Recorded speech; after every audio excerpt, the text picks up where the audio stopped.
Dear Dina, I'm happy that my husband has finally found a job. He was out of work for 6 months and we were really struggling. He finally got the one he wanted with a good company and he doesn't want to screw it up. But now he has to be out of town for a mandatory training. That's fine. We knew he would be sent away for a week of training when he took the job. The problem is the training is the week when I'm due to deliver our first child. What are the chances? I want him to go, but he's torn and he thinks if he doesn't go for training, he'll lose the job. They only offer the training 1 week a year and it's mandatory. He's afraid if he refuses to go, the company won't keep him to attend a year from now. What should we do? Signed, baby on the way in Brunswick. Oh, congratulations. What an exciting time, right? And how awful to be riddled with such stress. And congratulations on your husband getting a job. Yes, so amazing. Wonderful things in your future.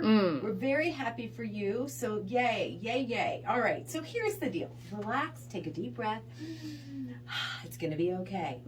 Here's what we know for sure. We know for sure that due dates are not always 100% spot on. Right. Especially first child. Yeah. So you could be way early, you could be way late. I was over 2 weeks late with my first child. My daughter was actually well over, almost 2 weeks late. I don't know with your first child, Danny, but I had to get induced. So okay. So here's what we're saying. It doesn't have to be either or. It can be both.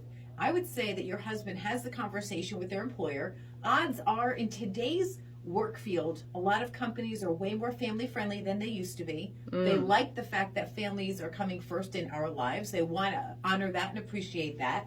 So I say have the conversation.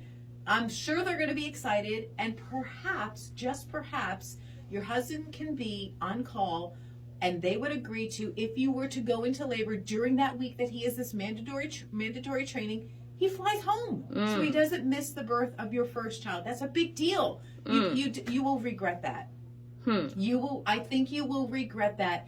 There's always going to be another job. I know easy said than done. I get that. But you will never, ever, ever have a first child again. Ever.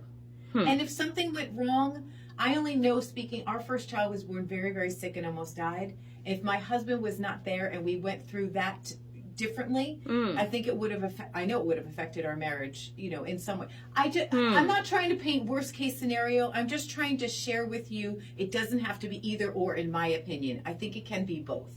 Thing is, look, it sounds like this is very important training and they do it once a year and it's mandatory and you kind of know about it. I agree with you. Odds are you could not have the baby during that time. So I do not think he should go into this moving or not saying I'm not coming. Right. Because he could sit home all week and then you don't have the baby and he could jeopardize this job that he's been waiting a long time to get. Right. I'm not on the same side as you as that look, there are people who miss the birth of their children all the time. Professional athletes, doctors. So I don't think it's a deal breaker. There's a lot of ways technology can help him be there if he's too far to travel in for that time.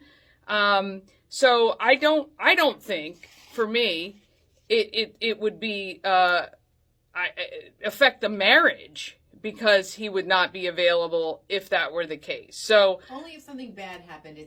I think it's important to mourn together from a standpoint. Look, it would be awful if something terrible were to happen either way. Whether somebody is there or not there, people are going to mourn differently if that were the case. We're not, God, we pray. Oh, absolutely. Everything is fine. I'm saying let him go to the training. Your relaxation could, and you could go into labor. That is a very big possibility. And maybe things can work out that way then. But I just don't think you put that pressure on. I don't know. That's me. You have the conversation and maybe he's on call. So maybe you have the best of both worlds that way. Obviously, you guys need to keep talking about that. And wherever your heart lies with your priorities, whether it be job or family, that's your collective decision between the two of you. Dear Dina, if you have something that you're like, I just want another opinion, you don't have to take our opinions. You can certainly leave them and do what you want to do, but we encourage you to reach out. It's key103radio.com. Click on Dear Dina.